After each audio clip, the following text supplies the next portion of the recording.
እምነት ምንድነው? ህይወት የሚባለው ነገር ምንድነው? ብዙ ወጣቶች ተስፋ ቆርጠዋል። ለምንድነው የምኖረው? የእግዚአብሔር ቃል እንዲሁ ተራ ነገር አይደለም። ብርሃን ይሁን፣ ብርሃን ሆነ። ጨለማ ይሁን፣ ጨለማ ሆነ። ማን ነው ይሄን ያደረገ? ዘፍጥረት ምዕራፍ 1 ላይ ተመለከቱ። ቃሉ አዘ የሆነው ይሄ ነው። ብዙ የሚፈወስ ነገሮች በቤታችን አለ። የቸገሩን ነገሮች ሁሉ እንዲፈወሱ ምንፈልግ በቃሉ እንዲያዝ ከእግዚአብሔር ጋር መኖር አለብን። ዝቅ ስንል ትትናን ያስተማረን አምላካችን እግዚአብሔር ለኛም ዝቅ ብሎ ከወደቅንበት ያነሳናል። ከዝቅታ ያነሳን አምላካችን ነው። ሊቃውንቱ ሲናገሩ የበላይን ማክበር ትክክል ነው፣ ቻን ማክበር ተገቢ ነው፣ የበታችን ግን ማክበር አምላክነት ነው ይሉናል። ዝቅ ብሎ ማገልገልን የተማርነው ከአምላካችን ከኢየሱስ ክርስቶስ መጻጉን ያዳነው የፈወሰው አምላክ ከሱ ነው። በሰው የተረሳ ብዙ ነገሮች የኑሮ ውጣ ውረድ አለብን። ያሰብናቸው ነገሮች እንዳሰብነው አይደለም። ልጆቻችን እኛ የሆነውን እንዳይሆኑ የተሻለ ነገር እንዲያገኙ እንናፍቃለን። እሱ ይሆነልን አይደለም። በመናስበው በመናወጣው ነገሮች ሁሉ ልጆቻችን በስነ ምግባር ለማሳደግ እድሉን ለማግኘት ብዙ እየደከምን ነው። ከእጃችን ግን ሊያፈተልኩን ሊወጡብን ነው። ያስጨንቀናል። ቤተክርስቲያን በብዙ ነገር ውስጥ በብዙ ውጣ ውረድ ውስጥ ነው ያለችው። ያ ያስጨንቀናል። ሰዎች በፊት ይተሳሰቡ ነበር፣ አሁን አይመለከተኝም የሚል ነው። ብዙ የሚያስጨንቁን ነገሮች አሉ። ተነስ የሚለው ትንሳኤውን ነው። ትንሳኤ ለስጋ፣ ትንሳኤ ለቡና፣ የአይምሮ መነሳሳት። እኛ የምንናት ኑንስ የምትባል አይነ ልቦና የምትባላለች የማወቅ ነፃነታችንን አጥርታ የምታሳየን ከእግዚአብሔር ጋር እንድንኖር የምትረዳት። ተነስተ ሂድ ሲለው ትንሳኤውን እየገለጸልን ነው። አዳም ሞታው ነበር፣ ወድቆ ነበር። ዛሬ አለቀላቸው። ወድቃችኋል የተባላችሁ ወገኖቻችን ተነስተ ሂድ የሚል ቃል አለ። የእግዚአብሔር ቃል ተነስተን እንድንሄድ ትንሳኤያችንን ከወደቅንበት የሚያነሳን አምላክ አለ። የክርስቲያን ሕይወት ዝም ብሎ የሚቆም አይደለም። በአንድ ቦታ ላይ ተቸንክሮ የሚቆም አይደለም። ጉዞው ሰፊ ነው። ረጅም ጉዞ የምንሄደው ዛሬም ቢሆን የሰው ልጅ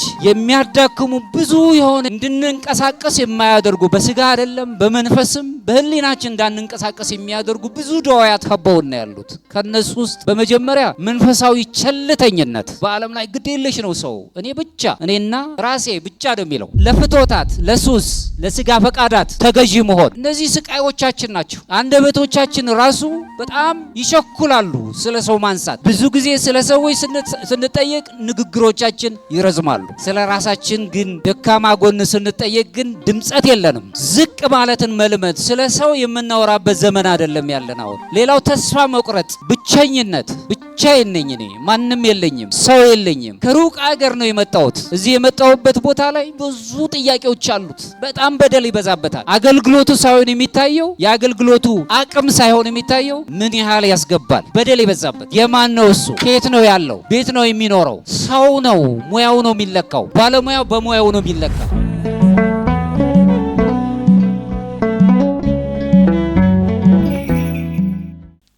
በስመ አብ ወወልድ ወመንፈስ ቅዱስ አሐዱ አምላክ አሜን።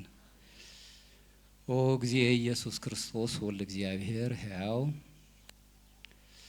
አብረሃ ይንተ አልባቢነ ወአብረሃ ይንተ ሊናነ ከመንለቦ አንቦ መጻሕፍቲከ። አረጋዊ መንፈሳዊ አምላካችን እግዚአብሔር ወልደ እግዚአብሔር የእግዚአብሔር አብ ልጅ መጻሕፍትን በምናነብበት ጊዜ በምንሰማበት ጊዜ አይነ ልቦናችንን ግለጥልን፣ አይነ ልቦናችንን አብራልን። አረጋዊ መንፈሳዊ እንደ እግዚአብሔር ፈቃድ የዮሐንስ ወንጌል ምዕራፍ 5 ከቁጥር 18 ላይ የመጻጉዕን ሕይወት ውስጥ የሚታይ የእግዚአብሔርን የመምሰል ወይም ሱታፊ አምላክ ያገኘን አዳማዊ ሕይወትን የምንዳስስበት ነው።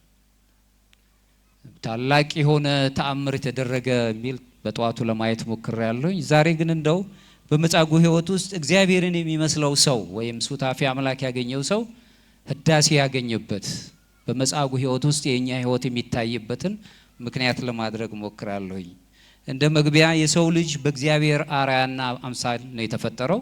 ለዚህም የምናገኘው ዘፍጥረት ምዕራፍ 1 ከቁጥር 27 ጀምሮ የሰው ልጅ በእግዚአብሔር አምሳል አርአያ ነው የተፈጠረው። ይህንን ስናይ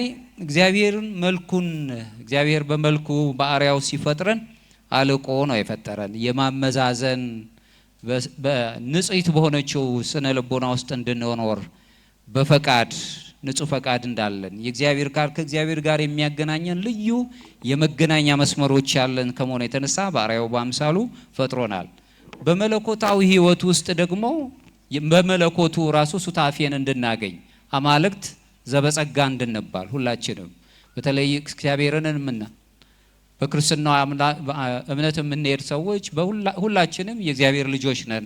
አርአያውን አምሳያውን አግኝተን የተፈጠርን ሁላችንም በፈቃዱ እንድንኖር ሱታፌ አምላክ እንድናገኝ ጸጋው ተሰጥቶናል። በዮሐንስ ወንጌል አሁንም ምዕራፍ 5 ከቁጥር 15 ላይ እንደተዘገበው ትልቅ ተአምር ተፈጽሟል። ቤተሳይዳ በምትባለው መጠመቂያ ስፍራ የነበረው መጻጉዕ የፈውስ ታሪክ ብቻ ሳይሆን የሰው ልጆች ታሪክም በምን አይነት መልኩ እንደተቀየረ የምናይበት ገጸ ንባብ እናገኛለን። ስጋዊ ፈውስ ብቻ አልነበረም፣ ግን ዳግመኛ አትበድል ሲል ከኃጢአት መንጻትንም ያስረዳን እንደነበር እናያለን። በዛ ውስጥ መለኮታዊ መልክ ወይም እግዚአብሔርን የምንመስልበት ጸጋውን ካገኘን በኋላ በአዳም ምክንያት ወደዚች ምድር ከወረድን በደል ተስማምቶት በአዳም ምክንያት ከወደቅን በኋላ ልክ እንደ መጻጉዕ ሊያነሳን የመጣ አምላካችን እግዚአብሔር ኢየሱስ ክርስቶስ ሁላችንንም ወደሱ መልካም ወደ ሆነው ሱታፌ አምላክ ወደምናገኝበት እንድንመጣ አድርጎናል። በመጀመሪያ በእግዚአብሔር አምሳልና አርአያ ተፈጥረናል ስንል የምናነሳው በውድቀት ምክንያት ያለው ይህ እግዚአብሔርን የምንመስልበት ነገር እንዲሁ ደብዝዞ ይታይ ነበር። ባይጠፋም እንኳን ደብዝዞ ይታይ ነበር። ክርስቶስ በመስቀል ላይ ሆኖ ደሙን አፍስሶ በሱ ቁስልኛ ተፈውሰን ሕይወት አግኝተን መጻጉዕ ከደዌው እንደነጻ እኛ ደግሞ ከዘላለም ድቀት ነጻ ወጥተን በደሙ የተፈወስበትን ታሪክ ከመጻጉዕ ጋር እናያይዛለን። እሱን የምናየትበት ነው። መጻጉዕ እንደወደቀው እንደ አዳም ምሳሌ ሆኖ የተቀረበበት ነው። መጻጉዕ ዘመናት የፈጀ ጊዜያትን 38 ዓመታትን የፈጀ ጊዜ ተቆጥሮ በአልጋ ላይ ያልቃ ቁራኛ ሆኖ በደዌ ታኛ ተይዞ እንደነበረ መጽሐፍ ያስረዳናል። ዮሐንስ ወንጌል ምዕራፍ 5 ከቁጥር 1 እስከ 15 ያለው ቃል ይሄን ነው የሚያሳየው። የቆሸሸውና የዛለው ማንነታችን መጻጉዕ ብቻ ሳይሆን እኛ የቆሸሸው የዛለው ሰውነታችን በክርስቶስ ቃል ብቻ ክርስቶስ እግዚአብሔር ነው ይሁን ሲል የሚሆነው። ልትድን ትወዳለህ? እሱ ግን ወደ መጠመቂያው ስፍራ ነበር መግባትን የሚናፍቀው። አልጋህን ተሸክመ ሂድ፣ እኛ ምን ጠይቀው ሌላ የሚመለስለት ደግሞ እጽፍ ድርብ የሆነ በአምላክ በእኛ ደበት በእኛ ሐሳብ ውስጥ የማይመረመር ነገር ግን በእግዚአብሔር ዘንድ ረቂቅ የሆነ ታምርን የሚፈጽም ይህ በጣም ሰውነቱ ደዌ የከበበው መጻጉዕ በሽተኛ ሰው በአልጋ ላይ ነበር። በስጋ ብቻ ሳይሆን በነፍስም እግዚአብሔርን የሚመስልበትን ክብር አጥቶ ይኖር የነበረውን አዳም ወክሎ ስለሚታይ በነፍስም ኃጢአት የተስማማው የወደቀ ነበር። ስለዚህ 38 ዓመት በጣም ድካም የበዛበት ስቃይ ያለበት ሰው አልባ የሆነበት ዘመድ የለኝም እኔ ገን የለኝም የሚያነሳኝ የለም። ከዚህ ከወደኩበት የሚያነሳኝ ያስፈልጋል። አንድ ወጣት ሰው ያስፈልጋል፣ ጉልበት ያለው ሰው። ምክንያቱም በመጠመቂያው ስፍራ ላይ መጀመሪያ ገብቶ የተጠመቀ ሰው መልአኩ የሚባርከው ስለሆነ ይፈወሳልና ይህንን በረከት አገኛለሁ እያለ ሲጠባበቅ ሰው አልባው መጻጉዕ አሁን ዛሬ በዓለም ላይ የምንኖር ሰዎችን ብዙ ሰው የለንም። ዘመናት እንዲቆጠር ተደርጎ ነበር ወይም 38 ዓመታትን አስቆጥሯል። እስራኤል በበዳ ሳሉ ብዙ ዘመናትን አስቆጥረው ነበር። መጻጉዕ የእስራኤል ሰዎች ምሳሌ ሆኖ ይነበባል። የሰው ልጅ ያለ ክርስቶስ እርዳታ ወደ ተስፋይቷ ምድር መግባት አይችልም። ዕብራውያን ተስፋይቷ ምድር ነበር የሚናፍቁት። ዛሬ ሁላችንም ደግሞ የምንናፍቀው የእግዚአብሔርን መንግስት ነው። ያለ እግዚአብሔር ፈቃድ ማግኘት አንችልም። ወደ ቀደመ ክብሩ ለመመለስ አዳም የእግዚአብሔር ፈቃድ የእግዚአብሔር ተቀዳሚነት ያስፈልገው ነበር። ለመመለስ ራሱ የኛ መነሳሳት እንዳለ ሆኖ የመመለሳችን ነገር ግን ምን ጊዜም ከሁሉ በላይ ሰዋዊው ከሆነው ጠባይ በላይ ሆነው ስብበት እግዚአብሔር ስራው መቅደም ነበረበት። እዚህ ላይ የነገረ መለኮት ምሁራን ከሚያነሱት ሐሳቦች መካከል አንዱ በተለይም በአምስተኛው ክፍለ ዘመን የነበረው ታላቁ የቤተክርስቲያን አባት ዮሐንስ አፈወርቅ ይህንኑ የዮሐንስ ወንጌልን በተነተነበት ወይም በተረጎመበት አንቀጹ ላይ እንዲህ ይላል። ጌታችን ኢየሱስ ክርስቶስ ወደሱ አምላካችን ኢየሱስ ክርስቶስ መጣ። የመጣው ራሱ ጌታችን ነው እንጂ የሱም መብጣት የሚቻለውን የሚያደርገው እሱ መድኃኒታችን ኢየሱስ ክርስቶስ ነው እንጂ ይህ ነገር እንዴት ሆነ ብሎ ወይም በዘመነ ስጋዊው የተገለጸልን ወይም ደግሞ የነገረ ስጋዊው ምስጢር የሚገለጽበትን አምላካችን እግዚአብሔር ወደ መጻጉዕ መጣ እንጂ እኛ ወደ ሰማይ መውጣት ስለማንችል መጻጉዕ ወደ ክርስቶስ አልመጣም ነበረ ይላል። ከኔ ጋር ናችሁ? መጻጉዕ አዳማዊ ሕይወት ማለት ነው። እኛ ሁላችንም በንስሐ የምንመለሰው እኛ ማለት ነው። ራሱ መድኃኒት ክርስቶስ ወደ መጻጉዕ መጣ፣ የኛም ድህነት ወደኛ መጣ እንጂ እኛ ወደ እሱ አልሄድም ነበረ ብሎ ቅዱስ ዮሐንስ አፈወርቅ ያስረዳናል። እዚሁ ላይ የመጻጉዕ መፈወስ በዋጋ ተገዝታችኋል ያለውን የቅዱስ ጳውሎስን መልእክት ያስታውሰናል። አንደኛ ቆሮንቶስ ምዕራፍ 6 ከቁጥር 20 ይህ የሚያስታውሰን ክርስቶስ መጻጉዕን በመፈወስ ለስጋውም ለነፍሱም ባለቤት መሆኑን አጋዥ መሆኑን ሰው እንኳን ባይኖረው ሰውን ሁሉ ያዘጋጅ ሰዎችን ፍጥረታትን ያዘጋጀ የእጁ ፍጥረታት የሆነው መድህን ዓለም ክርስቶስ ለሁላችንም ሰው የሚሆነን መድኃኒት ለዚህም ነው የአትናቴዎስ የተባለው ቅዱስ አትናቴዎስ የእስክንድርያው አባት ሲናገር እኛ አማልክት ዘበጸጋ እንባል ዘንድ እሱ መድኃኒት ክርስቶስ ቃል ክርስቶስ ሰው ሆነ ይላል። እኛን ለማዳን እኛን አማልክት ዘበጸጋ ላይ ያሰኘን አዳም ከወደቀበት ሊያነሳው እኛንም ሊያነሳን ይህን ሆነ ይለናል።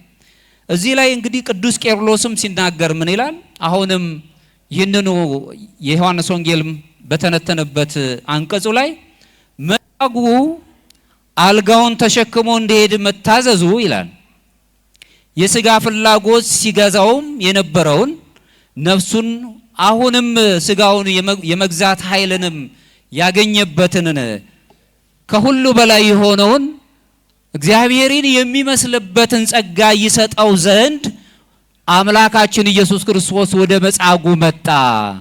ከደዌ ሥጋ ሊያነጻው ብቻ ሳይሆን ሱታፊ አምላኩን ሊያረጋግጥለት ንስሐ ስንገባ ንስሐ ተውበት ጸጋ እንድህረ ጸጋ ማር ይስሐቅ ሲናገር መጽሐፈ መነኮሳት ንስሐ ማለት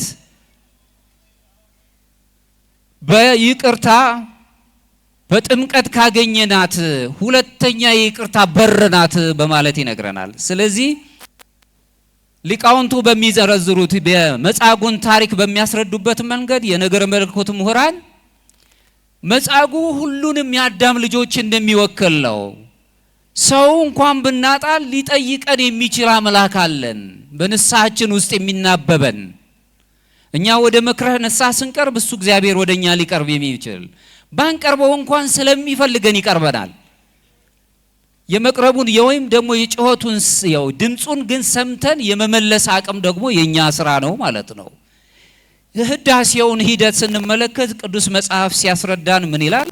ሁለተኛ ጴጥሮስ ምዕራፍ 1 ከቁጥር 2 እስከ 3 ላይ ክርስቶስ ለመጻጉዕ የነገረውን ልትድን ትወዳለህ የሚለውን ትርጉም ለመንገር ያስቀመጠውን ለሕይወትና ለነፍስ ለስጋም የሚያገለግለውን እግዚአብሔርን የሚመስልበት ሱታፊ አምላክ የሚያገኝበት ወይም አማልክት ዘበጸጋ የሚያሰኘውን ልዩ ዕውቀት የሚሰጥበትን ጸጋ ተነሳ መለኮታዊ ኃይልና ስልጣን በተሞላ መልኩ አልጋህን ተሸክመ ሂድ ነው ያለው። ብዙ ነው አልጋው አሁን ያለው። በዓለም ላይ የወደቅንባቸው ብዙ አልጋዎች ነው ያሉት። እኛን ያስተናግዱ ወይስ እኛ እነሱን እናስተናግ አናውቀውም። አሁን ለዘመናት በደዌ የተያዘው መጻጉዕ አልጋ ላይ ነበር። ብዙ የሆኑ ምቾት የሚነሱ የሐሳብ አልጋዎች አሉንኛ። በጣም የሰው ፊትን ለማየት የሚያሰቅቁን ብዙ ነገሮች አሉ የወደቅንባቸው። እግዚአብሔር የወደቁትን ግን ማንሳት ይፈልጋል ይወዳልም። በዚህ በነገራ በጣም የነገረ መለኮት ምሁር ያልሆኑት ፍልስፍና ያልገባቸው አንድ እናት የወደቀን ሰው ሳይ የክርስቶስን ስቃይ ይመለከታለሁ ይላሉ። ከኔ ጋር ናቸው። ዓለም የወደቀን ሰው መጠቅጠቅ ነው እንጂ ማንሳት አትችልም። አሁን የምንኖርባት የዓለም ፈጣሪ የሆነው አምላካችን ምንም ዓለም በደለኛ ብትሆን ግን ፈጣሪዋ ግን የወደቁትን ሰዎች ያነሳል። የወደቁትን ማንሳት ይችላል። ስለዚህ ልትድን ትወዳለህ ብሎ ሲጠይቀው ህይወቱን ራሱ ከእግዚአብሔር ከመምሰል ጋር ሱታፊ አምላክን ከማግኘት ጋር የሚገናኘውን ዕውቀት እየሰጠው እየገለጸለት እንደሆነ እንረዳለን። ዕውቀት አዳኝም ባይሆን ዕውቀት አስፈላጊ ነው።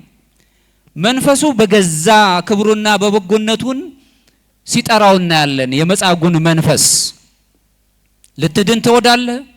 ክርስትና ነፃነት የሚስማማው ነው። አቀርብ ለከ እሳተ ወማይ ደይድየከ በዘፈቀድከ፣ እሳትና ውሃን አዘጋጅቻለሁ ወደ ወደድከው እጅህን ሰንዝር። የእናንተም አበነፍስ የሆኑ አባቶቻችሁ ወደ እግዚአብሔር እንድትቀርቡ ክፉ ነገር እንዳያገኛችሁ፣ ልምሾው ወይም ደዌ ነገር ያለው ነገር እንዳያገኛችሁ ወደ እግዚአብሔር እንድትቀርቡ ካህናት ድልድይ ሆነው ቀርበዋል። ካህናት ድልድዮች ናቸው ከእግዚአብሔር ጋር የሚያገናኟችሁ። በዚህ ውስጥ እንግዲህ መጻጉዕ አዳኝ ስለሚያስፈልገው ልትድን ትወዳለህ እንደተባለ ዛሬም ድረስ የእግዚአብሔር ቃል እንድንድን ቃሉን ያሰማላል። ልንድን እንወዳለን ወይ ነው አንዱ የመዳኛው መንገድን እንድንይዝ እንጠየቃለን። ይሄም ማለት ምንድነው? አይነ ልቦና የምትባል ረቂቅ ነገር አለችን ሁላችንም። አይነ ልቦና ውስጥ መመላለስ የመጻጉዕ ሕይወት ከደዌው መንጻት ከአልጋው መነሳት አልጋውን ተሸክሞ መሄድ ብቻ ሳይሆን የውስጥ አይኑ ልብ መብራት ነበረበት፣ ማየት መቻል ነበረበት። እሱ የሚያየው ሰውኛው በሆነው የአይን መነጽር ነበር የሚያየው። አዎ ወደ ወንዙ ወደ መጠበቂያው ስፍራ የሚያደርሰኝ የለም እንጂ ብሎ ነው የመለሰ። ልትድን ትወዳለህ? መልሱ ግን አዎ ነበር መሆን የነበረበት። እሱ ያለው ምክንያቱም ክርስቶስ በዘመነ ውርዛዌ ወይም ጉልበት ያለው ነው ብሎ ስላሰበ ወደ መጠመቂያው ብትወስደኝ ነው። አሁን ያንን ኃይል ባገኝ ብጠመቅ እፈወሳለሁ አለ። ያንን አይደለም ያለው፣ አልጋህን ተሸክመ ሂድ ነው ያለው። የተሸከምናቸው ብዙ የሆኑ የሚያሰቃዩ ሐሳቦች አሉ። የሚያስጨንቃችሁን ሁሉ በእኔ ላይ ተውት የሚለው አምላካችን ለመጻጉዕ እንደታደገ ለሁላችንም የሚታደግ ነው። ዛሬ ብዙ የሆነ የሚያስጨንቁ ነገር ነው በአገር የምንሰማው የሚያስጨንቅ። በተለይ ኦርቶዶክሳዊ የጭንቀት ዘመን ነው የሚመራው። ኦርቶዶክሳዊነት ግን በጭንቀት በስቃይ እያለቀሰ የሚኖር አይደለም፣ ተስፈኛ ነው። በተለይ ለወጣቶቻችን አለቀ አበቃ ነገሮች ሁሉ የሉም የሚል ነገር መስጠት የለብንም። ይህ የሚያልፍ ዓለም ነው። ከዚህ ከሚያልፈው ዓለም የማያልፈውን ነገር እንዲያገኙ ተስፈኞች መሆን አለብን። ተስፋ ማለት የግብፁ የኮፕቲክ አባት አቡነ ሽኖዳ ሲናገሩ ተስፋ ማለት ድቅድቅ ካለው ጨለማ ውስጥ ጭላንጭል ብርሃንን የምታሳይ ነገሮችንም ፈንጥቆ የምታሳይ መስኮት ማለት ናት ብሎ ነው የሚገልጹት። ተስፈኛ መሆንን መልመድ አለብን። ስለዚህ መጻጉዕ ስጋው ብቻ አይደለም ደዌ የገጠመው፣ ውስጣዊ አይኑም ነው ደዌ የገጠመው። ዓለም እሱን ነው አሁን መረዳት ያለበት። እኛ የምናየው ብዙዎቹ የሚያዩ የሚመስላቸው የማያዩ አሉ። የኤማሁስ መንገደኞች ብትመለከቷቸው ሁለቱም ወደ ኢየሩሳሌም የኤማሁስ መንገድ ላይ ሲሄዱ ሳለ ከነሱ መካከል መድኃኒት ክርስቶስ አብሯቸው እያለ እሱ መሆኑን አላወቁም፣ ነገሩን አልተረዱም። ነገር ግን አይናቸው ያየው ነበር፣ እንግዳ መስሎ ይታያቸው ነበር።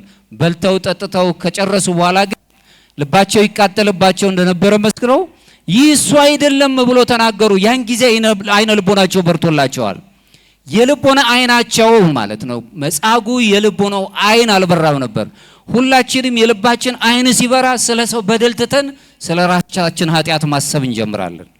ይቅር ባይ አምላክን እንናፍቃለን። አንዱ እሱ ነው። በዚህ 38 ዓመት ላይ የሰው እርዳታ ሲጠብቅ የነበረው ተስፈኛ መጻጉዕ አይነ ልቦናውን የሚያበራለት ያስፈልገው ነበር። የስጋውን ብርሃን ብቻ አይደለም፣ አይነ ልቦናውን የሚያበራለት መድህን ክርስቶስ መጥቶ ክርስቶስ ግን አይምሯዊ ወይም ሰዋዊውን ተስፋ ሰጥቶት በመለኮታዊ ኃይሉ በቃሉ ብቻ አዞ ማለት ነው ተነስ አልጋህን ተሸክመ ሂድ አለው። እግዚአብሔር ለኛም ይታደገን።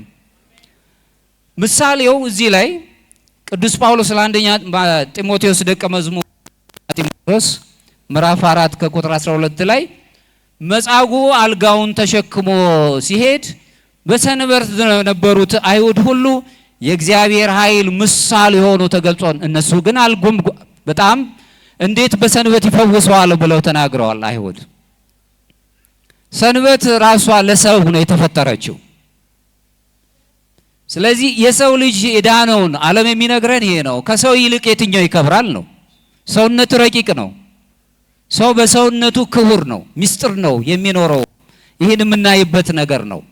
ሌላው ነገረ መለኮት ስናጠና በዚሁ ላይ ሱታፌ አምላክ የምናገኝበትን እናያለን። በመለኮት የመለኮት ተካፋዮች ትሆናላችሁ ሁለተኛ ጴጥሮስ ምዕራፍ 1 ከቁጥር 4 ላይ የሚነግረን መጻጉዕ የመፈወሱ ምስጢር ተራ ነገር አይደለም፣ እጅግ የረቀቀ ምስጢር ነው። አዳምን እየወከለ ነው ብዬ ተናግሬያለሁ። እሱን የምናስብበት ነው።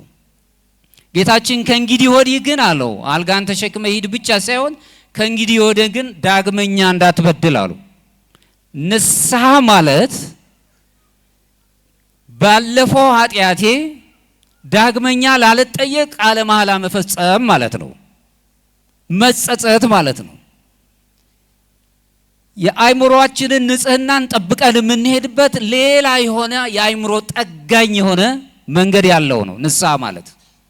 ስለዚህ ዳግመኛ ኃጢአት አትስራ፣ ሁልጊዜ በኃጢአት ላይ ኃጢአት እየሰራን እንድንኖር ሳይሆን ዳግመኛ በደል እንዳትበድል ነው ያለው። ይህንንም እያለ ሲናገር የተመላለሰው በእግዚአብሔር አርአያና አምሳል የተፈጠረውን አዳምን እያሳምን በቅድስናና በንጽህና የሰው ልጅ እንዲኖር የመጻጉዕ ሕይወት ታሪክ ለሁላችንም ትምህርት ይኖረናል ማለት ነው።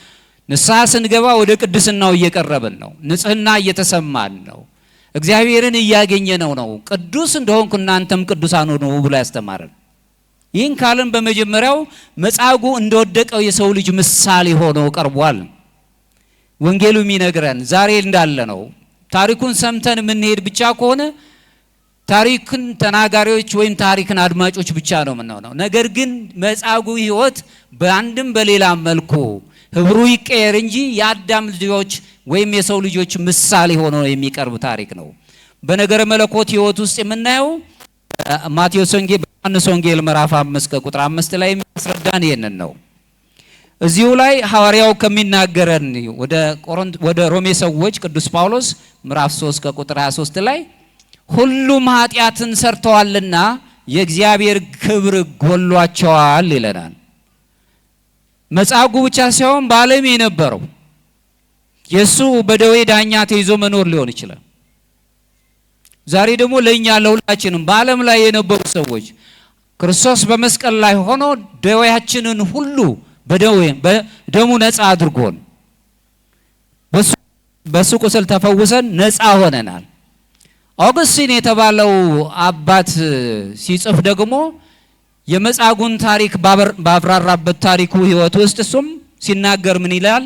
ህመምተኛው መጻጉዕ በድካም ውስጥ ወድቆ የሚገኘውን በክርስቶስ ትእዛዝ ካልሆነ በቀር መነሳት የማይችለውን የሰው ዘርን ይመለከታል ይላል። ግልጽ ነው? ይገባችኋል? ግልጽ ነው ወይ? የወደቀውን የአዳምን ሕይወትን ይወክላል በማለት ይነግረናል። ሁል ጊዜ ሊያድነው የሚችለውን ሊፈልገው የሚችለውን አምላኩን የሚጠብቀውን የወደቀውን አዳምን ይወክላል ብሎ ያስረዳልን። በተመሳሳይ መልኩም ደግሞ ዮሐንስ አፈወርቅ እዚሁ ላይ ሲናገር ይታምሩ ይገለጥ ዘንድ ታምሩም ይበልጥ ይገለጽ እንደሆን የክርስቶስ ኃይል በጉልህ እንዲታይ ህመሙ ለረጅም ዘመናት በመጻጉዕ ቆይቷልና የክርስቶስ ተአምራት ማለት ነው። አንዳንድ የምንፈልጋቸው ነገሮች አሉ፣ ብዙ ጊዜ የወጣንባቸው የወረድንባቸው። ይህን ለምን አላደረገም እንደውም አድሎ ፈጽሞብናል ብለን እናማረዳለን። እግዚአብሔር የፈለግነውን ሳይሆን የምንፈልገውን ነው የሚሰጠን። የፈለግናቸው ነገሮች አንዳንድ ጊዜ ስቃይ ሊሆኑ ይችላሉ። ብዙ ነገሮች ፈልገናል። ማወቅ የሚፈልግ ሰው ዕውቀት ይፈልጋል፣ ዕውቀቱ ስቃይ ይሆንበታል። በለጸጋን የሚፈልግ ሰው ያንን የሚፈልገውን ይሰጠዋል። ከሰጠው በኋላ ራሱ ስቃይ ይሆናል፣ እሳት ይሆናል። የሚያስፈልገን ሲሰጠን ግን ጥቂቱ ይበዛል። አልጋውን ተሸክሞ መሄድ ለሱ በጣም የሚደንቅ ነው። ለዚህ ነው አባ ይስሐቅ የተባለው የሶርያው አባት ሲናገር በምድር ላይ አላዋቂ ሁን ይላል። ዕውቀት አያስፈልግም አይደል? አላዋቂ ሁን። አዋቂ ሆነ ከምትሰቃይ አላዋቂ ሆነ ብትኖር ይቀላልና። ምክንያቱም አንተ ከመታውቃቸው ዕውቀቶች የማታውቃቸው ዕውቀቶች ይበልጣሉና ይለናል። በኦርቶዶክሳዊ ነገረ መለኮት ጥናት ውስጥ ወይም ትምህርት ውስጥ ዕውቀት ሳይሆን ገዝፎ የሚታየው ቅድስና ነው፣ መንፈሳዊነት ነው። መንፈሳዊ መሆን ለዓለም ሞኝነት ነው። በቅድስና መኖር ማለት ለዓለም ከብልጥነት መውረድ ነው። ቅዱስ ስንሆን ግን የምንፈልገው ሳይሆን የሚያስፈልገን ይሰጠናል። ስንጠይቅ የሚያስፈልገንን እናስባለን። ተአምሩ ሊገለጽ ነው። ሌላ ክርስቶስ የጠየቀውን ጥያቄ ያዩት የነጻ ፈቃድ ጥያቄ። የነጻ ፈቃድ ጥያቄው ራሱን ጥያቄውን እያሰላሰለ የሰው ልጅ በመንፈሳዊ ንቃት ውስጥ እንዲኖር እድል ይሰጠዋል። ክርስቶስ ታመሙ ሰው ቀርቦ ልትድን ትወዳለህ ነው ያለው ቁጥር 6 ላይ። በመጀመሪያ ሲታይ ጥያቄው የሚያስፈልግ አይመስልም። እየታመመ ታሞ ሳለ መዳን እየፈለገ ሳለ ልትድን ትወዳለህ ስናየው ሰውኛው ጥያቄው አስፈላጊ አይመስልም። ነገር ግን አይምሮ ግዛን የማወቅ ነጻነት የተሰጠን ክርስቲያኖች የኛን ፈቃድ ይጠብቃል። አምላካችን ለማዳን እንኳን ፈቃዳችንን ይጠብቃል። ከኔ ጋር ናችሁ? የምንፈልገው የሚያስፈልገንን እንኳን ሊሰጠን ፈቃዳችንን ይጠይቃል። ዘጋ አምላክ ነው። እሳት ሰይፍ አለ፣ ባታም ትገደላለህ አይደለም። ያመነ የተጠመቀ ይድናል። ነጻነት ያለበት ክርስትናው ማለት ነው። በዚህ ህይወት ውስጥ እንኖራለን። በዚህ ውስጥ እንግዲህ ስንመለከት ራሱ ምክንያቱም ሰውየው ፈውሱ ወይም ድነቱ የሚደረግለት ግልጽ በሆነ ቋንቋ ተቀዳሚው የሚሆነው ነጻ ፈቃዱ መታወቅ አለበት። የሰው ልጅ ነጻ ፈቃድ አንዳንድ ጊዜ በጣም ተመልከቱ፣ አምላካችን የእኛን ነጻ ፈቃድ እየጠበቀ እኛ ግን የሰውን ፈቃድ አንጠብቅም። ራሳችንን እንድንሆን አይተውንም። ማነህ ይሉናል። እንዴ ሰው ሆኖ ሳለ እንዴት ነው ሰው ማነህ የሚባለው? እንስሳት እንኳን ማንነታቸው ታውቁ ማነህ አይባሉም። ሰው ሆኖ እያለ ማነህ ከየት ነህ በያዘው የቆዳ መልክ በሚናገረው ቋንቋ በሚኖርበት አካባቢ ወስነው ሊያስቀምጡት ማነህ ይሉታል። ሰውነት ሚስጥር ነው። ሰውነት ነው። ሰው ነው የሆነው መድኃኒት ክርስቶስ እኛን ለማዳን እኛ ሰዋዊ የሆነ ክብር እንዲኖረን በሰውነት እንድንገለጥ እኔ ምንም አይደለሁም ከሆንኩም መገለጫዬ በእግዚአብሔር አምሳያ የተፈጠርኩ ሰው ነኝ ተወኝ። ዓለሙ ያስተናግዳችሁም አካባቢህን ያልነገርከኝ የሰራው ወንጀል አለ ቢኖር ነው ብሎ ነው የሚገዳደራችሁ። እኔ ሰውነቴን ነው የምገልጸው። የምናገረው ቋንቋ መግባቢያዬ ስለሆነ ነው፣ ሊገልጸኝ የሚችል አይደለም። እንደ ክርስትና ደግሞ ካየን ክርስቶስ አኛ የግል ማንነት ቅድም ያነሳሁት እናንተ ነው። በዋጋ ተገዝታችኋል፣ የእግዚአብሔር ቤተ መቅደሶች ናችሁ። ያውም በደም ዋጋ ተገዝታችኋል፣ የራሳችሁም አይደላችሁም አለ ቅዱስ ጳውሎስ። የራሳችሁም አይደላችሁም በደም ዋጋ የተገዛችሁ ባሪያዎች አገልጋዮች ናችሁ አለና የግል ማንነታችንን ጥያቄ ውስጥ አስገባው። እኛ ማንን ብለን እንድንጠይቅ አደረገን። ሰው የሚባል ማንነት ነው ያለን። እንዴት ነው የግል ማንነታችን ጥያቄ ውስጥ የገባ ሰዎች የወል ማንነትን ይዘን የምንኖርተው ነው አሁን ጥያቄው። መጻጉዕ የነበረበት አልጋ አሁን ይሄ የክፍፍል የሆነው በቋንቋም በሉት በተወለደበት አካባቢም በሉት ጎጥ ለይቶ ወንዝ ለይቶ የሚኖረው ያንን ሸክም የበዛበት አልጋ ማለት ነው። ስቃይ ያለበት ሁልጊዜ በዛ ውስጥ እንድናስብ በአዙሪቱ ውስጥ እንድንኖር የሚያደርገን ሰዎች ነን ነው የእግዚአብሔር ቤተሰቦች ኦርቶዶክሳውያን። እኛ ሰውነታችን ነው መጉላት ያለበት። ሰዎች ነን። ሰውነት ክብርነት ነው። በሰውነት ነው መዳኘት ያለበት። ደግሜ ደጋግሜ ያነሳዋለሁ። በዚህ ነገር ላይ በአምስተኛው ክፍለ ዘመን የነበረው ቅዱስ አምብሮንስ ዘሜላን ሲናገር ይላል አንተ ለድሃው ስትሰጠው የራሱን ታስረክበዋለህ ይላል። ከኔ ጋር ናችሁ? ለድሃው ስትሰጠው የራሱን ታስረክበዋለህ። ምክንያቱም ይቺ ዓለም የተፈጠረችው የጋራ ጥቅም የሆነውን ነገር አንድ ላይ እንድንካፈለው ለድሃውም ለሀብታሙ ለሁሉም ነው የተፈጠረችውና ይህንኑ ደግሞ ለማጠናከር ቅዱስ ዮሐንስ አፈወርቅ ሲናገር ምን ይላል? አንተ ለድሃ ስትሰጠው ጎጡን፣ ጎሳውን፣ ጾታውን ሌላው ይቅርና ሃይማኖቱን ብላ አትስጠው። ዝም ብለህ ስለ ክርስቶስ ስጠው። ስለ ክርስቶስ ዝም ብለህ ስጠው ነው የሚለው። ማንንም ሰው ማክበር የእምነት ልዩነት ሊኖር ይችላል። ሰው በሰውነቱ ክቡር ነው። እንዲህ ብሎ ማሰብ መጻጉዕ ሰውነቱን የከበረበት አምላካችን መጻጉዕ የወደቀውን የሚያነሳ ብዙ ወገኖቻችን በቤቶቻቸው ውስጥ በጣም ስቃይ ያለበት ደዌን አግኝቷቸው ወድቀዋል። ዛሬ እናንተ ድልኞች ሆናችሁ እንደመጣችሁት መምጣት የሚናፍቁ ወገኖች አሉ። ደዌ የከበባቸው የሚያዝኑ ድምጻቸውን የሚሰማ ሰው የሌላቸው ድምጻቸውን መብላት አይደለም ድምጻቸውን ውስጣቸው ያለውን ነገር ሊነግሩት የሚችል ገበና የሚደብቅላቸው ወገን አጥተው መከራ ውስጥ ያሉ ወገኖች አሉ። የነሱም ቁስል እንዲሰማን ያስፈልጋል። ሰውነት ማለት ስለ ሰዎች መጨነቅ ማለት ነው። ሰው የሚባል ነገር እየረገፈ ነው ያለው። ያንን ማሰብ ማለት ነው። ነገረ መለኮት ትርጉም ላይ በዚህ ስናይ ኦርቶዶክሳዊ ነገረ ሰብ ጥናት ውስጥ የምናየው ይሄ ህብረታዊ የምንለው አይነት አለ።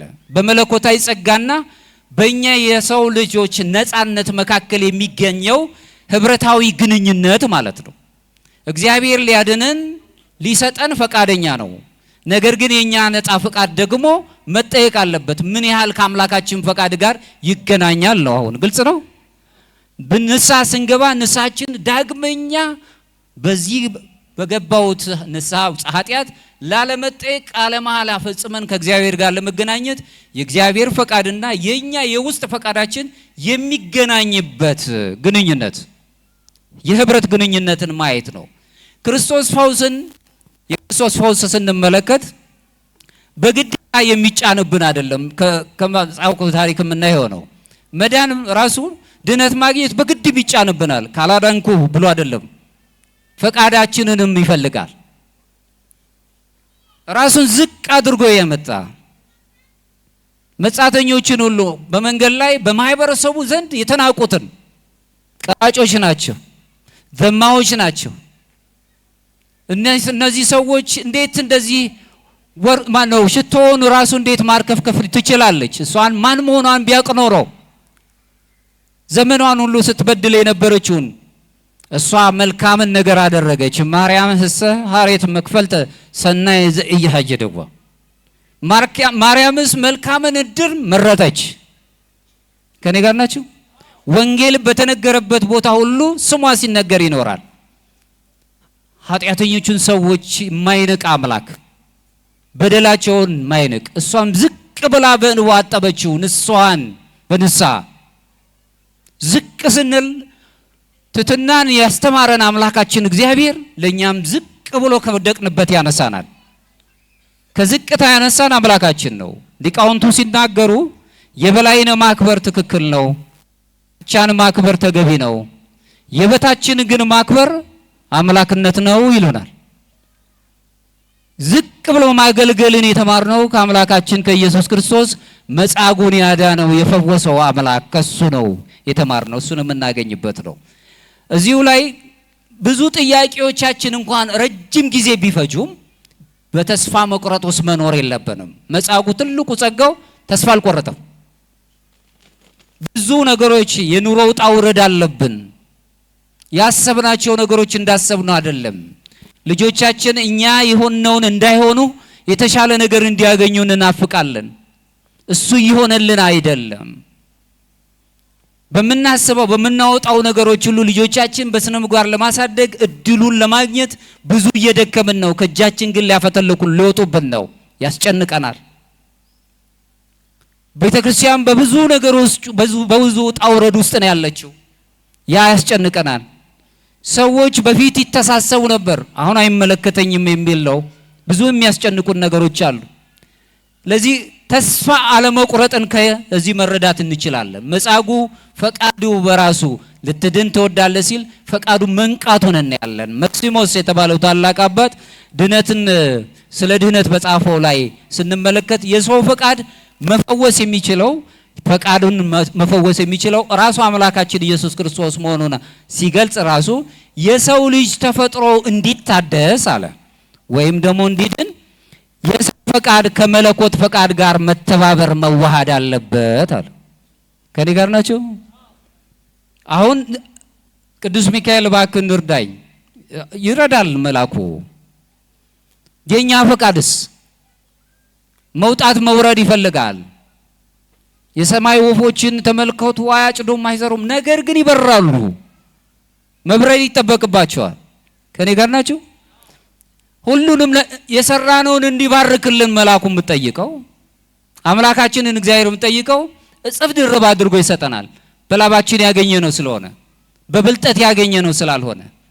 ስለዚህ መክሲሞስ የተባለው የቤተ ክርስቲያን አባት ሲናገር የሰው ልጆች ድህነት የሚፈጸመው የእግዚአብሔር ፈቃድና የሰው ልጆች ፈቃድ መተባበር መዋሃድ ሲችሉ ነው።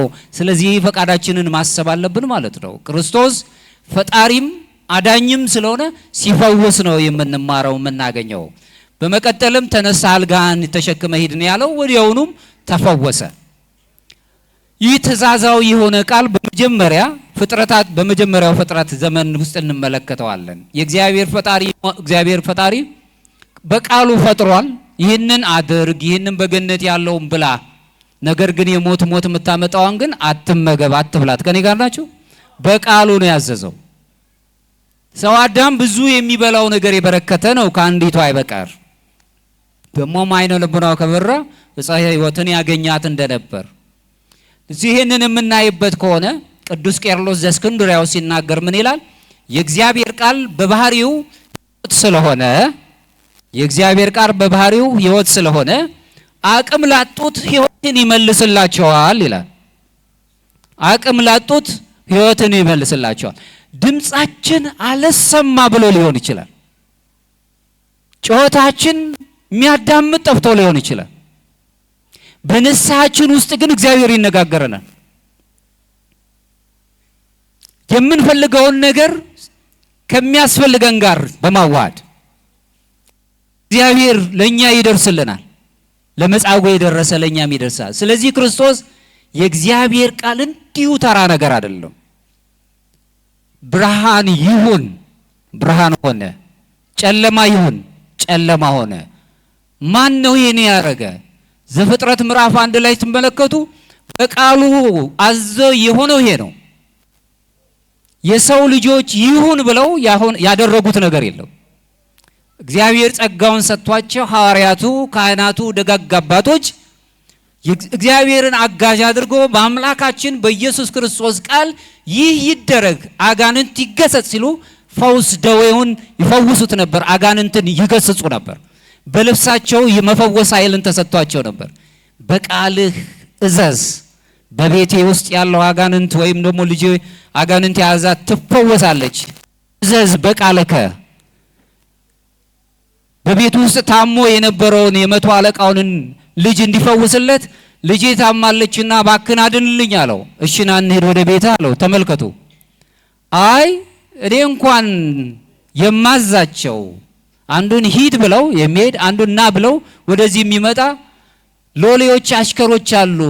አጋንንት ባንተ ዘንድ ምን ቁም ነገር ናቸው? ስለዚህ በቃል ብቻ ዘዝ ልጄ ትፈወሳለች። ኢትባ ታይተበተፈር ቤቴ ከቤቴ ጣራ ስር ትገባ ዘንድ አይገባኝም። ከነጋ ናቸው ዝቅ ብለው ጥበብ አግኝቶበት እምነት ተገንዝቦበት ልጁን ፈወሰለት በቃሉ።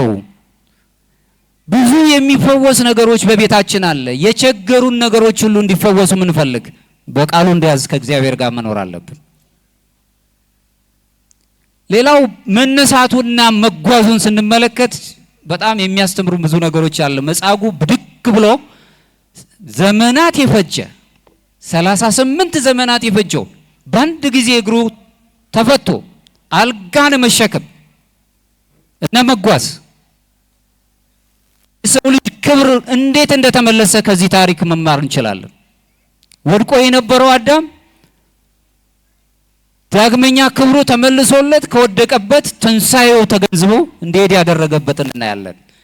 እዚህ ውስጥ ሶስት አይነት ነገሮችን እናያለን። ተነስቶ መሄድ፣ አልጋን መሸከም፣ እንደገና መጨረሻዎቹ ላይ በቤተ መቅደሱ ሲዘዋወር ያሉትን ቃላቶችን ማየት እንችላለን። ተነስ የሚለው ትንሳኤውን ነው። ትንሳኤ ለስጋ፣ ትንሳኤ ልቡና፣ የአይምሮ መነሳሳት። እኛ የምንናት ኑንስ የምትባል አይነ ልቦና የምትባላለች የማወቅ ነፃነታችንን አጥርታ የምታሳየን ከእግዚአብሔር ጋር እንድንኖር የምትረዳን። ተነስተ ሂድ ሲለው ትንሳኤውን እየገለጸልን ነው። አዳም ሞታው ነበር፣ ወድቆ ነበር። ዛሬ አለቀላቸው። ወድቃችኋል የተባላችሁ ወገኖቻችን ተነስተ ሂድ የሚል ቃል አለ። የእግዚአብሔር ቃል ተነስተን እንድንሄድ ትንሳኤያችንን ከወደቅንበት የሚያነሳን አምላክ አለን። ስሙ የተመሰገነ ይሁን። መነሳት መንፈሳዊ መነቃቃትን ነው የሚመለከተው። ሐዋርያው ሲናገር ምን ይላል? አንተ የምትተኛ ንቃ፣ ከሙታንም ተነስ፣ ክርስቶስ ያበራልሃል። ወደ ኤፌሶን ሰዎች ምዕራፍ 5 ከቁጥር 14 ላይ የወደክ የተኛ ሁሉ ዛሬ ንቃ። የነሳው ዘመን አሁን ነው፣ ዛሬ ነው። ደክመን የነበሩን ሰዎች መበርታት አለብን። ስለ ዓለም ኃጢአት እያሰብን አለቀልን ከምንል ከመካከላችን ብዙ ሰዎች እየተነጠቁ እየሄዱ ነው ያለ እድሜያቸው በጣም በሚያስደነግጥ ሁኔታ። ዛሬም ትልቅ መምህር ከቤተ ክርስቲያናችን አታለች። ተክለ ሐዋርያት መምህር ዘላለም ነፍሱን በገነት ያኖርልን። ያስደነግጣል። ለዚህ ወጣት ሰዎች ከመካከል እየተሄዱ ነው። ትልልቅ ምሁራን እዚሁ የኛ የሥራ ባልደረባ የነበረ እዚሁ ትምህርት እዚሁ በቤተ ክርስቲያን የሚያገለግል እየመጣ የሚያገለግላቸው ረዳት ፕሮፌሰር መላከ ምሕረት ቀሲስ አብነት ሳናስበው ትላንት አይተነው ነው ዛሬ ማታ ላይ ያጣነው። ዘመናቶቹ ሁሉ ክፉዎች ናቸው። እነዚህ ግን ልንማርባቸው ይገባል። መሄዳችን አይቀርም። እኛም አንድ ወቅት ላይ እንሄዳለን። ዘመን ነው የምንቆጥረው። እንቀላቀላለን፣ እንዛመዳለን። ጊዜው ማሰብ አለብን። ተነስ ነው የተባለው ከወደቅንበት እንድንነሳ። ክርስቶስ የሰው ልጆችን ከኃጢአት ሽባነት ደዌነት ሊያነሳ ታማኝ ሆኖ በቃሉ ሊያድነን ወደዚች ምድር መጥቷል። ለምጻሙን ሲያነጻ እናያለን። በደዌ ዳኛ የተያዙትን ሲፈውስ እናያለን። ሽባውንም ደሞ እግሩን ሲፈታ እናያለን። የሞተውንም ሲያስነሳ እንመለከታለን። ትንሳኤውን እንመለከትበት ነው። ሌላው አልጋህን ተሸከም። አልጋህን ተሸከም የሚለው ትላንትና የነበረው ስልጣናችንን እየጠየቀን ነው ያለው። አልጋ ላይ ነበር የማይመች በጣም ከባድ የሆነ የሚጎረብጥ ሰላም የማይሰጥ እንቅልፍ የሌለን። እንቅልፍ ስትናጣ ሌሊቱ በጣም ይረዝማል። ብዙ ጊዜ እንቅልፋተን የረዘመብን ሌሊቱ የረዘመብን ዘመናት ብዙ ጊዜ ሆኗል ተፈጽሟል። አልጋን ተሸክመ ሂድ ሲል ትላንትና የነበርንባቸውን ጊዜ እያስታወሰን ቀደም ሲል ሰውየው የታመመው ክሞት የነበረው አልጋ አሁን ደግሞ ሰውየው የሚሸከመው ይህ አልጋ ራሱ ትላንት የነበርንበት በኋላ ጊዜ ተሸክመን የምንኖረው አይደለም። ትተነው ነው መሄድ ያለብን። ሁል ጊዜ ተሸክመነው የምንሄዳለን መሆን ያለበት ትተነው ነው መሄድ ያለብን። የትላንትናው የኃጢአት መንገድ ይህ የሚያሳየው ስቃይንና መከራ ወደ መንፈሳዊ ጥንካሬ እንዴት እንደሚቀይረን ያሳየናል። በመከራ ውስጥ ጥንካሬን ገንዘብ እናገኛለን። ሰዎች ሲፈተኑ በፈተና ውስጥ ከፈተናው በኋላ ጥንካሬን ገንዘብ ያደርጋሉ። ይህን የምናይበት ነው። ቅዱስ ዮሐንስ አፈወርቅ እዚህ ላይ ምን ይላል? ታምሩ የማይካድ ግልጽ አልጋውን እንዲሸከም አዘዘው ይላል። ከኔ ጋር ናችሁ? ዮሐንስ ወንጌልን በተረጎመበት ትርጉሙ ላይ ማለት ነው። የአምላካችን ኢየሱስ ክርስቶስ ተአምሩ ግልጽ ሆኖ ይታወቅ ዘንድ መጻጉዕን አልጋህን ተሸክመ ሂድ አለው ይላል። አይሁድ ይህን ተመልክተዋል። እነሱ ስለ ሰንበታቸው ነበር የሚያስጨንቃቸው። ያ ሰው ግን መዳኑ ነው የሚያስጨንቀው፣ መፈወሱ ነው የሚያስጨንቀው። እሱን እንመለከታለን። መንፈሳዊ ትርጓሜውም የተፈወሰው ሰው ቀድሞውንም አስሮት ከነበረው ድካም ይልቅ አሁን ይዞት ከሚሄደው በርቀት ከሚገኘው የድነት መንገዱ እጅግ የላቀ ነበር። ተሸክሞ ከኖረበት አልጋው ይልቅ አሁን ያገኘው ተስፋ ይበልጥ ነበር። ስለዚህ ትላንት የነበርንበት የኃጢአት መንገድ አልጋ ተብሎ የተገለጸውን ጥለን ማለት የተሸክመ የምንሸከመው ለጊዜው ነው። እሱን ጥለን ሁሉን የሚችል መረጋጋት ያለበት የኛ ምቾት ለመንፈሳዊ ሕይወትን ሊሰጠን የሚችል ገንዘብ ልናደርግበት የሚችል የእግዚአብሔርን ቃል ይዘን መሄድ አለብን። ሌላው ሂድ ነው የሚለው። ሂድ መሄዱን የምናየው ትላንት አልሄደም መጻጉዕ። ከኔ ጋር ናችሁ? ለ33 ዓመት ብዙዎች ሰዎች በእግራቸው ሲሄዱ እሱ ግን ለ38 ዓመት እሱ ግን መሄድ አልቻለም። በእግሩ አልሄደም። አልጋ ላይ ነው የነበረው። በደዌ ዳኛ ተይዞ ነበር። አሁን ተነስተ ሂድ ሲለው ግን በአዲሱ ሕይወት ውስጥ ተመላለስ እያለው ነው። በአዲስ የንስሐ ሕይወት ውስጥ መመላለስ ትችላለህ እያለው ነው። አሁን ምክንያታዊ መሆን የለበትም፣ ምክንያት መፍጠር የለበትም። በአዲስ ሕይወት ተመላለስ እያለው ነው። መጓዙ ወይም መሄዱ የቅድስናን፣ የሥነ ምግባርን፣ የመንፈሳዊነትን ጉዞ መጀመር እንዴት እንደሚቻል እያስተማረው ነው። መጻጉዕ የሰው ልጆች ሕይወት ምሳሌ ነው። የክርስቲያን ሕይወት ዝም ብሎ የሚቆም አይደለም። በአንድ ቦታ ላይ ተቸንክሮ የሚቆም አይደለም። በኃጢአተኞች ድንኳን የማይሄድ ይላል። እግር ላይ ያለውን ሕሳቢያችን ይቃኛል። አንደበቶቻችን ሁሉ የተገሩ እንዲሆኑ መዝሙረ ዳዊት መዝሙር 1 ላይ በደንብ ነው የሚያስረዳል። ደግ የሆነ ሰው ከአንደበቱ ራሱ አንደበቱን የሚገራ ነው። ስለዚህ የክርስቲያኖች ጉዞ አንድ ነገር ላይ የቆመ ሳይሆን ጉዞ ሰፊ ነው፣ ረጅም ጉዞ የምንሄደው። ስለዚህ ሂድ ነው ያለው። መንፈሳዊ ሕይወታችን ጉዟችን ረጅም ነው ወገኖቼ።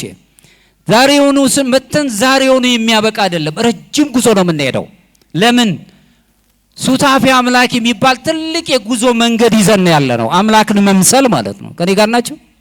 እሱን ይዘን የምንሄድበት ነው። ስለዚህ ጉዟችን ረጅም ስለሆነ አምላካችን እግዚአብሔር ጋር የምንገናኝበት ደጋጎቹ እሱ የጠራቸው ጉዟቸውን ጨርሰው ከሱ ጋር በህብረት ለመኖር ሄደዋል ወገኖቻችን። ወደ እነሱ እስክንሄድ ድረስ ግን ረጅም ጉዞ ከኛ ይጠብቀናል። መጻጉዕ በእንደዚህ ሕይወት ውስጥ ይታያል። እዚሁ ላይ እንግዲህ የምናየው ሌላው ደግሞ ታላቅ ማስጠንቀቂያም ገጥሞታል መጻጉዕ። መሄድ ብቻ አይደለም፣ በቤተ መቅደስ ካገኘው በኋላ እነሆ ድነሃል፣ አሁን ድነትን አግኝተሃል፣ ከዚህ የሚብስ እንዳይደርስብህ ግን ወደፊት ኃጢአት አትስራ አለው። ከኔ ጋር ናችሁ? አሁን ወደዚች ቅዱስ ቤተ ክርስቲያን ዛቲ ይእቲ ሆታ ለሰማይ ዝየ ትታነጽ ቤተ እግዚአብሔር። ይቺ ቦታ የእግዚአብሔር ቤት ወይም የእግዚአብሔር ቤት ደጅ ትባላለች።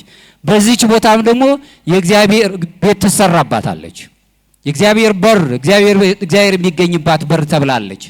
በዚህች ቦታ ስንመጣ አሁን ከእግዚአብሔር ጋር የምንገናኝበትን ሱታፊ አምላክ የምናገኝበትን መንገዳችንን ጀምረናል። ግን ፍጻሜው ረጅም ነው። አሁን ጉዟችንን መቀጠል አለብን። በዚህ ጉዞ ውስጥ መሄድ አለብን። ስንሄድ ግን ዳግመኛ ትላንት የሰራነውን ኃጢአት እያሰብን አይደለም፣ እየናፈቅነው አይደለም። ትላንት ሰዎችን በአንደበቶቻችን አስቀይመን ከሆነ የትላንትና ሕይወት ተቀይሮ መልካም ነገር የሚናገር በአስተሳሰባችን ላይ እገሌ እንዲህ ብሎኛል ብለን የምናስበውን ሐሳብ የትላንቱን ሐሳብ ሳይሆን አሁን ማንም ሰው መልካም ነው ብለን ማሰብ። ሰው ሲፈጠር መልካምነት ነው ያለው። ነገር ግን በሆኖም ባልሆነም ምክንያት የአካባቢ ተጽዕኖ ምክንያት ሰዎች ከዛ ከነበሩበት መልካምነት ልናጣቸው እንችላለን። የጊዜዎች ሁኔታ ነው። ወደዚህ ያመጣው ነገር ምንድነው?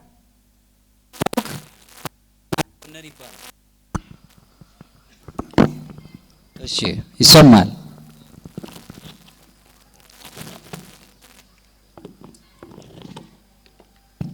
እዚህ ዮሐንስ ወንጌል ምዕራፍ 5 ላይ ከቁጥር 14 ላይ የሚገልጽልን ዳግመኛ አትበድል ነው። እኛም አሁን መንገዳችንን አልጋችንን ተነስተን ትንሣኤያችን እየተገለጸልን በዛ በምንሄድበት ሰዓት ላይ ደግሞ ትናንትና የነበረን ሐሳባችንን የኃጢአት ሐሳባችንን እርግፍ አድርገን ትተን ወደ አዲሱ የሕይወት መመላለስ ስንሄድ ዳግመኛ እንዳንበድል ለመጻጉዕ የተነገረው ቃል ለኛንም ይመለከታል ማለት ነው። እዚሁ ላይ ቅዱስ ባስልዮስ ዘቂሳርያው ሲናገር ምን ይላል? ኃጢአት የነፍስን በሽታ ናት። ኃጢአት የነፍስ በሽታ ናት፣ ንስሐ ደግሞ ፈውሷ ናት ይላል። በኃጢአት ብንኖርም የምንፈወሰው በንስሐ ነው ማለት ነው። ስለዚህ እግዚአብሔር ወደ እግዚአብሔር አርአያና አምሳል ለመመለስ ዳግመኛ ሁላችንም የምስጢራዊት የቤተ ክርስቲያን ተካፋዮች መሆን አለብን። አንደኛው ንስሐ ነው። ሌላው ስጋውና ደሙን መቀበል ነው። በቅድስና ውስጥ የምንሄድ በቅድስና ውስጥ የምንጓዝ ከሆነን አምላካችን እግዚአብሔር ሁልጊዜ ጎበኘናል። ዛሬ ንስሐ ገብተናል። ከስጋውና ከደሙ ግን መራቅ የለብንም። ስጋውን ደሙን መመገብ የሚችሉት ሕፃናትና አረጋውያን ወይም ካህናት ብቻ አይደሉም፣ ሁላችንም ነን። የዘላለም የዕለት እንጀራችን እሱ ስለሆነ ንስሐ ከገባን አባቶቻችን ጠይቀን ወደ ስጋውና ደሙ መቅረብ አለብን ማለት ነው። ሌላው ክርስቶስ የሰው ልጆችን እውነተኛ ፈዋሽ ነው። እዚህ ላይ የምንናገረው የሉቃስ ወንጌል ምዕራፍ 19 ከቁጥር 10 ላይ የሰው ልጅ የጠፋውን ሊፈልግና ሊያድን መጥቷልና ይላል። ሁላችንም ሊፈልገን በሰው ዘንድ ተንቀን የነበርን ሰዎች ሊፈልገን አምላካችን መጥቷል። ስለዚህ የሁላችን አዳኝ ፈዋሽ አምላካችን ኢየሱስ ክርስቶስ መሆኑን ከዚህ ቃል እንረዳለን። ቅዱስ አትናቴዎስ ዘእስክንድርያው በታወቀው ትርጓሜው ላይ ወይም ነገረ ስጋዊን በጻፈበት አንቀጹ ላይ እኛ አማልክት በጸጋ እንባል ዘንድ እሱ ሰው ሆነ፣ ቃል የእግዚአብሔር ልጅ ቃል ኢየሱስ ክርስቶስ ሰው ሆነ ብሎ እኛን ወደ እሱ እንድንቀርብ አደረገን። አትናቴዎስ ብቻም አይደለም፣ ቅዱስ ዮሐንስ አፈወርቅም ሲናገር ሰውነት መጉላት እንዳለበት ሲያስረዳ ደገኛይቷ በሆነችው ቤተ ክርስቲያን በር ላይ ከኔ ጋር ናችሁ ክርስቶስን መጻተኛ ለማኝ ጠያቂ ሆኖ ካላገኘኸው በመንበሩ ላይ አላየኸውም ብሎ ይነግረናል። ከኔ ጋር ናችሁ? ምክንያቱም ለነዚህ ታናናሾቹ ያደረጋችሁት ለኔ ያደረጋችሁት የሚለውን ቃል ስለሚያስታውሰን ማለት ነው። ለነዳያን ማድረግ ለክርስቶስ ማበደር ነው። ስለ ሰዎች መልካም ነገር ማሰብ በመንበሩ ላይ ያለውን አምላካችን ኢየሱስ ክርስቶስን ማግኘት ነው። ሰው በሰውነቱ የሚዳኝበት የሚታይበት እንደመጨረሻ መልእክት ቢሆነኝ ማነሳው የኛ ደዌ ሽባ ሆኖ ልምሽ ሆኖ የተገለጸው የኃጢአት ሽባነት ደዌ የተፈወሰበትን ነገር በመጻጉዕ ሕይወት ውስጥ በጥልቀት ማየት ይጠበቅብናል። ዛሬም ቢሆን የሰው ልጅ የሚያዳክሙ ብዙ የሆነ የደዌ ወይም ራሱን የቻለ እንድንንቀሳቀስ የማያደርጉ በስጋ አይደለም በመንፈስም በህሊናችን እንዳንንቀሳቀስ የሚያደርጉ ብዙ ደዌያት ከበውና ያሉት ከነሱ ውስጥ በመጀመሪያ መንፈሳዊ ቸልተኝነት። ምክንያቱም ሰዎች መንፈሳውያን ናቸው። መንፈሳዊ ቸልተኝነት ግዴለሽነት በዓለም ላይ ግዴለሽ ነው ሰው። እኔ ብቻ እኔና ራሴ ብቻ ነው የሚለው። እኔነት የሚል ቋንቋ አልተስማማው። ማነው እኛነት የሚለው? በእኛነት ውስጥ ማየት አይችልም የሰውን ተፈጥሮ። እኔ ብቻ ለራሴ ጥቅም ብቻ ብሎ ነው የሚያስበው። እሱን የምናይበት ሌላው ለፍቶታት ለሱስ ለስጋ ፈቃዳት ተገዢ መሆን እነዚህ ስቃዮቻችን ናቸው። አንደበቶቻችን ራሱ በጣም ይቸኩላሉ ስለ ሰው ማንሳት። የሰው ልጆች እንዲህ አሉኝ እናንተስ ማን ትሉኛላችሁ ሲል ግን ብዙዎቹ አልተናገሩ። ጴጥሮስ ብቻ ነው የእግዚአብሔር አብ የባህሪ ልጅ ነህ ብሎ የተናገረ። ከኔ ጋር ናቸው። ብዙ ጊዜ ስለ ሰዎች ስንጠየቅ ንግግሮቻችን ይረዝማሉ። ስለ ራሳችን ግን ደካማ ጎን ስንጠየቅ ግን ድምጸት የለንም። ዝቅ ማለትን መልመድ። ስለ ሰው የምናወራበት ዘመን አይደለም ያለን አሁን። ስለ ራሳችን ድካም ዝቅ ብለን ወደ አበነፍስ አባቶቻችን ቀርበን ንስሐ የምናቀርብበት ነው። አንዱ እሱ ነው። ሌላው ተስፋ መቁረጥ፣ ብቸኝነት። ብቻዬን ነኝ እኔ፣ ማንም የለኝም፣ ሰው የለኝም። ከሩቅ አገር ነው የመጣሁት። እዚህ የመጣሁበት ቦታ ላይ ብዙ ጥያቄዎች አሉት። በጣም በደል ይበዛበታል። ሊይዘው የሚችለውን ራሱ የማገለግልበትን የሙያ አገልግሎት የራሱ ከሰው በላይ ራሱ ሌላ ምንዳ ይጠየቅበታል። አገልግሎቱ ሳይሆን የሚታየው የአገልግሎቱ አቅም ሳይሆን የሚታየው ምን ያህል ያስገባል። በደል ይበዛበት። የማን ነው እሱ? ከየት ነው ያለው? ቤት ነው የሚኖረው? ሰው ነው። ሙያው ነው የሚለካው። ባለሙያው በሙያው ነው የሚለካ። ብቸኝነት፣ በቃ ራሴን ብቻ እኔ፣ ሌላም ሰው የለኝም፣ እንደው ድምጼን የሚሰማኝ የለም። ሌላው የህይወት ትርጉምና የእምነት ማንነት መጥፋት። እነዚህ ስቃዮቻችን ናቸው፣ የኛ ደዌዎች ናቸው። እምነት ምንድን ነው? ህይወት የሚባለው ነገር ምንድን ነው? ብዙ ወጣቶች ተስፋ ቆርጠዋል። ለምንድን ነው የምኖረው? በጣም በሚደንቅ ሁኔታ በዚህ በባህር ተሻግሮ የሚሄዱ ልጆች አንድ ከገጠመኝ ልጅ አንዱ ምን ያህል ቢቸግር ነው ይሄን ያህል ጉዞ ህይወት ላይ እንደው ህይወትን የሚያጠፉ ነገሮች የሚገጥሙን ነገር ጥለህ እንደው በዚህ በኩል ለመምጣት ያሰብከው ብዬ ስጠይቀው አይ እናቴ ቤትም ብቀመጥ የሚጠብቀኝ ሞት ነው። ከኔ ጋር ናችሁ? እናቴ ሞቴን እያየች ከምታለቅስ እዚህ የሚጠብቀኝ ሞት ነው። ምናልባት እድል ከገጠመኝም ልሻገር ይችላል። ያን ያህል ተስፋ የሚያስቆርጥ ነገር የገጠመው ወጣት ነው ያለንኛ። አብዛኛው ደግሞ ኦርቶዶክሳዊ ነው። መሻር የለብንም። ይሄን እንደው ማመን አለብን። በማይወደው አይነት መልኩ የሚሄድ ተስፈኛ መሆን አለበት። ተስፋ ልንሰጠው ይገባል። ይሄም ያልፋል። ነገሮች ሁሉ ያልፋሉ። ዘመነ ሰማዕታትን ስትመለከቱ እጅግ የሚሰቀጥጡ ነገሮችን ሰምተናል። በዛ ዘመን የተደረገው ነገር ዛሬ ጥቂቷም አልሆነችም። ክርስቲያኖች መስዋዕት ሲሆኑ እያበቡ ይታዩ ነበር፣ ይወጡ ነበር። ክፉ አድራጊዎቹ እስኪደነግጡ ድረስ። አሁን ግን ምን ሆነ? እስቲ ኦርቶዶክሶች የት ቦታ ነው የሚያለቅሱትን ቆንጥጣቸው ይላል። አንድ ጊዜ ጮት እንዲሰሙ። ከኔ ጋር ናችሁ? ከጮቱ ባሻገር ማየት ስንጀምር ግን ክፉ አድራጊዎችን መታገል እንጀምራለን። እግዚአብሔር መንፈስ ያሸንፋል። እሱን ማየት የምንችልበት የህይወት ትርጉም ይጠፋናል። የእምነት ማንነት ወይም በእምነት መመሰቃቀል ውስጥ እንኖራለን፣ እንቸገራለን። ይሄ የኛ ደዌዎች ናቸው ዛሬ ያለንበት። ሆኖም ክርስቶስ ሁላችንንም ደን ልትድን ትወዳለህ፣ ልትድኑ ትወዳላችሁ ይለናል። በህይወት መመሰቃቀል ውስጥ እንኳን ብንኖር፣ የእምነት ድክመት እንኳን ቢኖረን፣ መንፈሳዊ ቸልተኝነት እንኳን ቢኖረን አሁን ብርቱ እንድትሆን ልትድን ትወዳለህ ብሎ ለመጣጉ የተናገረውን ቃል ለኛም ዛሬ በአበው አባቶቻችን በቅዱሳት መጻሕፍት በቤተ ክርስቲያን ላይ አድሮ እየተናገረን ነው። አዎ ብሎ ድምጹን የሚያሰማ ፈቃዱን የሚፈጽም ክርስቲያን ይፈልጋል እግዚአብሔር። ስለዚህ በእምነትና በንስሐ ስንመላለስ ያው የቀድሞ ፈውስ የዳንበት ዛሬም በህይወታችን ውስጥ ይፈጸማል። ሲፈጸም ልቦናችን የበራ በልቦናችን ውስጥ አይምሮአችን የነቃ ይሆናል። አይምሮአዊ ወይም አዋቂ ብቻ መሆን ሳይሆን ተሻግሮ ማየትን እንጀምራለን። በጥበብ መመላለስ እንጀምራለን። እግዚአብሔር ደግሞ እሱን የምንመስልበትን ሱታፊ አምላክ የምናገኝበትን መንገዱን ይዘን እስከ ህይወታችን ፍጻሜ ድረስ መሄድን እንጀምራለን። ይሄን ገንዘብ እናደርጋለን።